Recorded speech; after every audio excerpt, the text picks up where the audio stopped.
Hello and welcome, it's me Nathan, your friendly neighborhood support engineer. In today's video we're going to be talking about Eventlist BLF. Now if you have followed with me along with my other videos when it came to the peering, the LDAP syncing, the next succession is going to be Eventlist. Now we could be using Eventlist in two ways. The first way is just setting up Eventlist, not doing any peering between UCMs or LDAP syncing, which predominantly will give you the options to monitor remote extensions, allow extensions from remote PBX to participate in the call features of your local UCM. But you might just want to implement Eventlist just for the fact that it is a way more efficient way at signaling for soft keys and BLFs, or physical or even virtual multiple purpose keys. Now if you're kind of like, wait, what does all that mean? I'll actually explain it to you in this video, especially more towards the end of the video, but I'll give you a brief rundown of what Eventlist does and why it has a big advantage over a single registered BLF.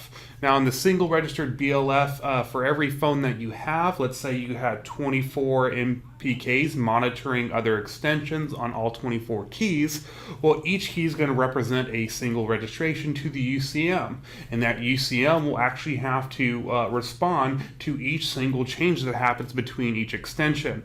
Now you do this with one phone, that's 24 different signaling types for notifications.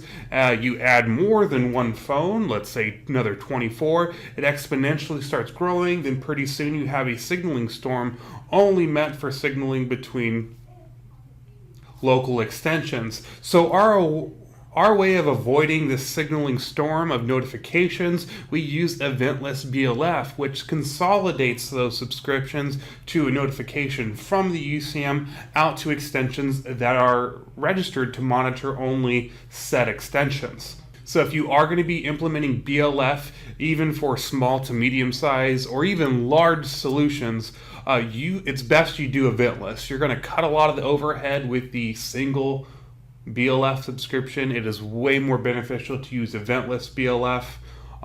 With that being said, in a traditional topology, you would probably be doing this over a network and a public IP, but what I have set up is everything's running on local, so I have two switches all running off the same local LAN that's being provided by our GWN 7000, which is our VPN router.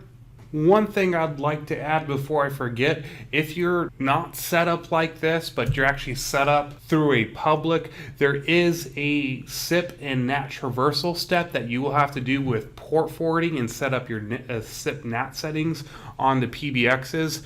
I'm sure for many of our more experienced users, I don't need to tell you this, but if you don't know what port forwarding is or how to set up SIP NAT on our UCMs, feel free to click on the link in the top right hand corner above and educate yourself on that before you try to set this up on a remote network.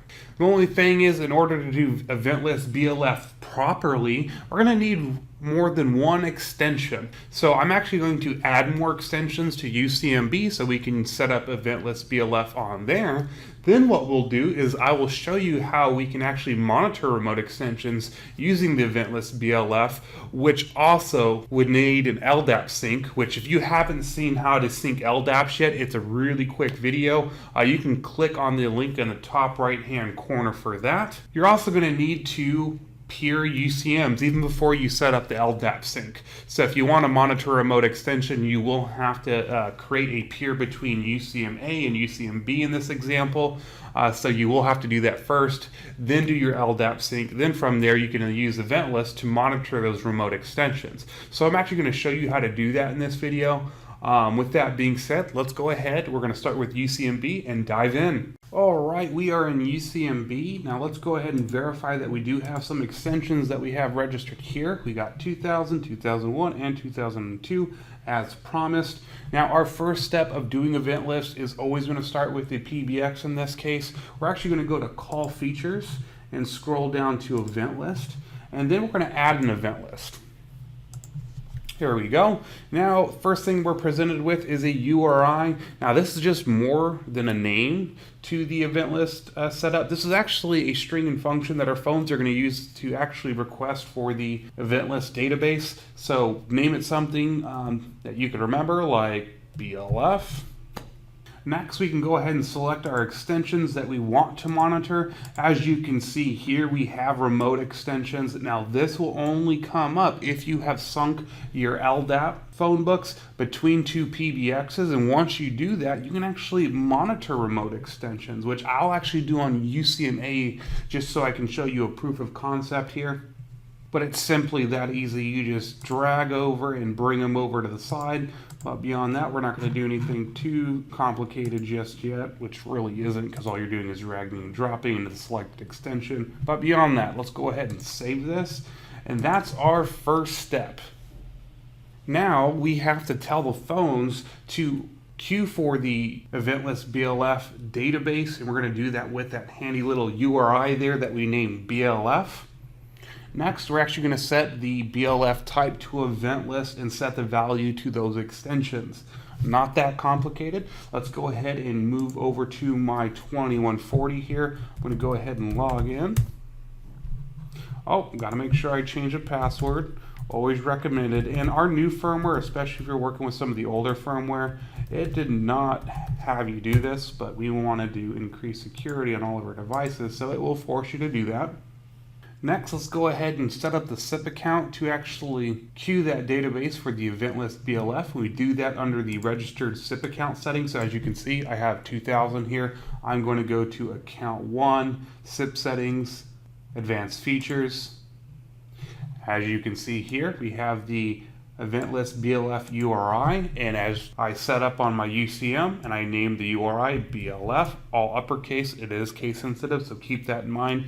You do have an added option here to auto provision Eventlist BLF, where if you have it enabled, you don't even need to put the value at that point. It'll actually input all your extensions from lowest value to highest, which the value is the extension, so 2000, 2001, 2002, with any BLF you have configured on your phone set to Eventlist BLF.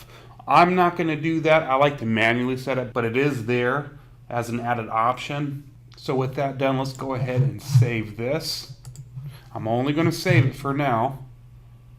Now let's move over to my extension board here. I'm going to go to programmable keys. I'm going to go to extension board, extension 1 settings. All right, let's go ahead and set this up. Instead of using the BLF, we're actually going to use Eventlist BLF.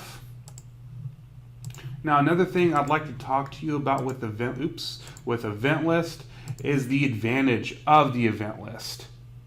I'm going to get to that a second. Just keep in mind, you're going to do this with your registered account. Now, if you're trying to do this for account 2, you're obviously going to want to select account 2, but we're not going to. So we're going to call the description whatever we want here. So 2000, yes, I'm monitoring myself. I know that's a little funky, but that's just so I can have more cool little buttons on my phone. There you go. So 2000, 2001, and 2002. Now the same thing for the value here as in the description. Now you don't typically have to do this.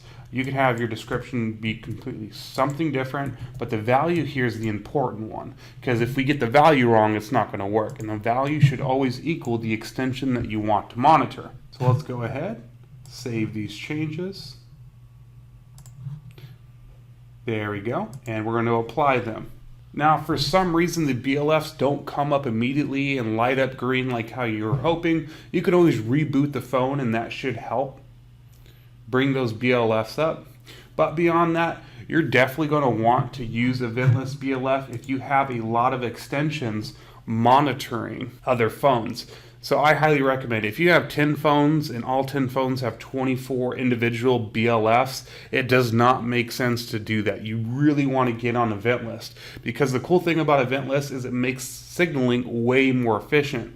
No longer are phones going to have to signal for each individual BLF that's on them. With Eventlist, it condenses all those subscriptions and notifications to one little list, and only when a change happens, a notification is sent out to the phones that are subscribed. And as you can see, now that I'm back at the UCM, I can see that part of my subscribers is my 2000 extension. This is how you can make sure that that BLF subscription was successful. So I can see the phone that I just set up is now subscribed. You can see how many subscribers that we have here and the total of extensions that are within this list. But beyond that, that's Eventlist BLF, the most efficient way of doing BLFs, and always recommended for larger deployments. Now I know what you're probably thinking, well, it's great if I only have one phone to set up, but for most of my clients I support, they're gonna have multiple phones, and they're gonna have to do this for anywhere up to 100 phones. You never know. If that's ever the case, it's preferable to use zero config in that case, so let's go ahead and dive in and show you exactly how we configure this over zero config. So now that we're on UCMB, we're gonna go ahead and scroll down to value added. I'm going to hit zero config here. Now, as you can see, I've already previously configured these phones using zero config. I'm only going to demonstrate to you the 2140. So let's go ahead and create a model template for that guy. I'm going to click add. We're going to make this a default model template. Now, if there's anything that's a default model template, you don't have to manually add the template onto each phone's configuration. If it's a default, it gets applied to all model of those phones, especially when they're being zero config. So let's go ahead and choose the 2140 here. There we go. Now, if for some reason you don't have a device within here, you will have to actually download that device in the model template update section. As long as you're connected to the internet, you can download the template database that's hosted by us and be able to configure that phone. But beyond that, let's go ahead and give this a name. We're going to call this eBLF. I'm going to go ahead and hit save here. All right, if you guys would remember what we had to do on the phone to configure this. All right, so we're going to go to phone, extension board. Now this will probably different based upon your model. I mean, we have virtual MPKs on some of our other phones. This one we're going to have an extension board. So do keep that in mind, but it's all going to be the same, especially when it comes to how we set up the values and configure them. Now, our first thing that we have is extension board number 1. That's going to be the first one. So like I did in the manual version, I'm going to set this to Eventlist BLF. Put a description of 2000. Do that here as well. Do event list. Be mindful of those accounts that you're doing it for.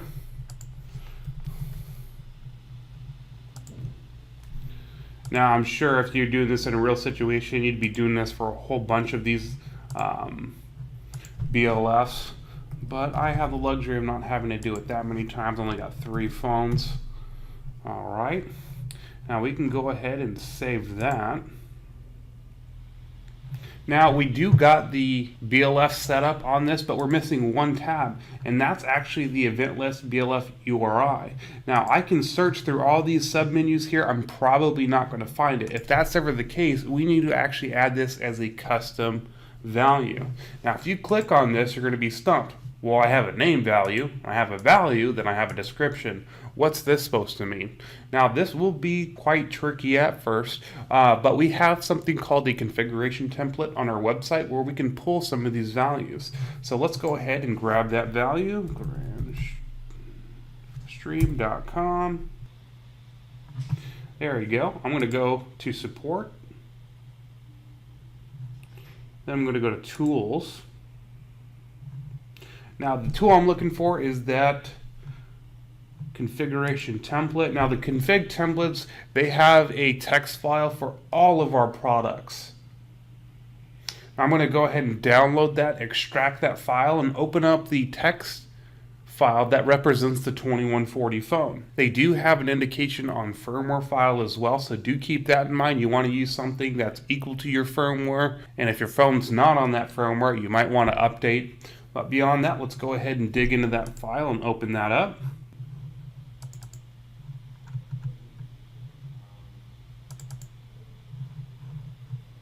Now I didn't show you, I did extract that file and I did get that template up here, but I have it. Alright, here's my config template here. Now this is the config template that I got through our website. Now this has all the settings on our phone and much more, and is mirrored to our web UI. If you need to find a p-value, which is going to represent a config value, it's best that you use Control F for the find feature and type in the keywords that you're looking for. Now if we go back to where we had set that up, it's in SIP settings, advanced features, and it's called Eventlist BLF URI. So I'm going to go ahead and copy that and bring this back up. I'm going to paste that in here and find. And as you can see, the value is equal to P134. So I'm going to have to keep that in mind when setting it up. And as you can see, we do have notes here, which kind of gives an overlay of that web UI. This way you can ensure it's for account 1 SIP settings advanced features. So because it's P134, I'm going to go ahead and add that to our UCM as that value now. So let's go back to the UCM. We're going to have to re-log in here, no problem.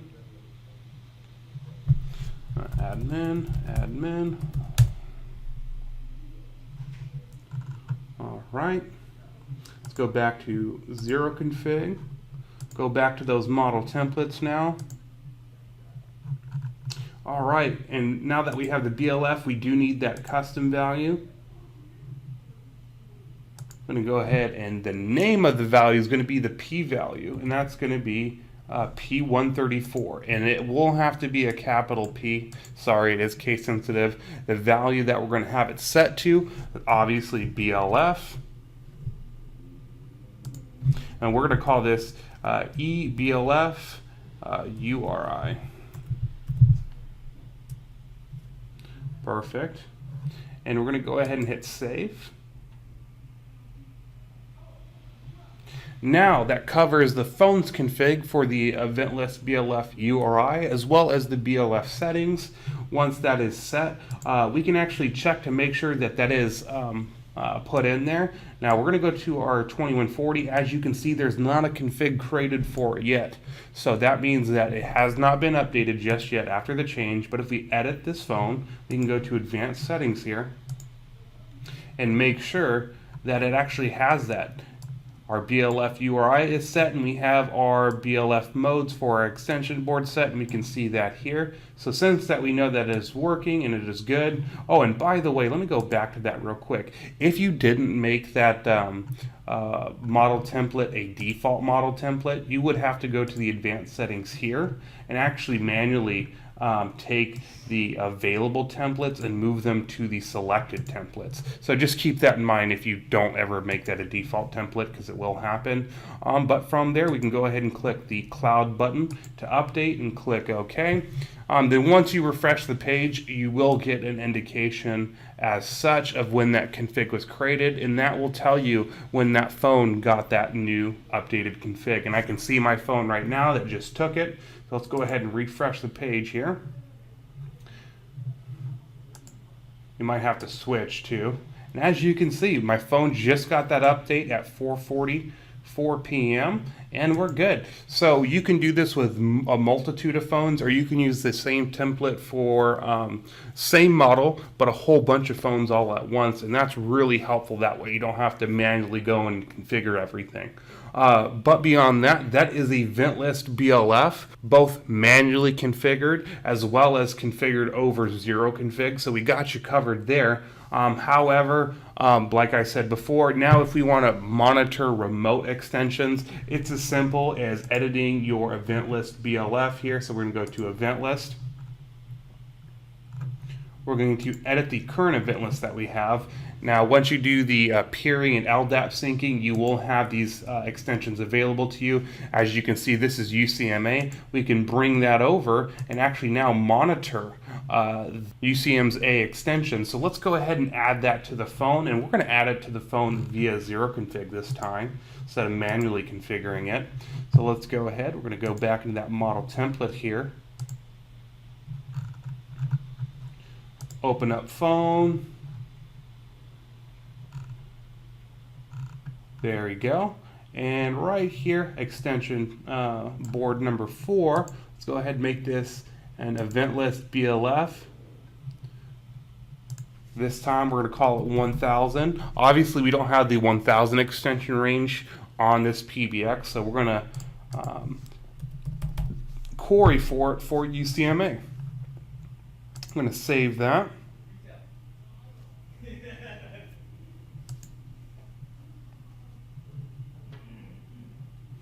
Apply changes. Now if we go back to zero config on that phone, look, it's disappeared on us again. That just says that we made an update or change to zero config, and now we just got to click on that cloud update button. Now you might have to wait a few minutes or at least reboot the phone. It will come up in time. There we go. I see my phone just took that new config, and now I can actually see that 1000 is indicated with a green light. If I was to call extension 1000, I would see that BLF then turns to a blinking red, so we know it works. Perfect. I'm going to go ahead and end that call there. All right, and that will conclude Eventlist BLF. As always, it was a pleasure having you for this video.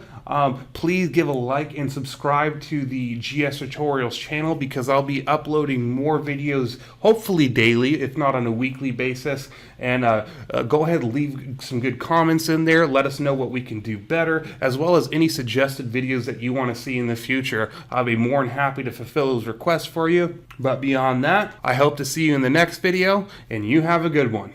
We hope that you found that video tutorial helpful, and if you did, don't forget to smash that like button and subscribe to our channel for the latest in video tutorials. I'm Nathan Sharp. You have a good one.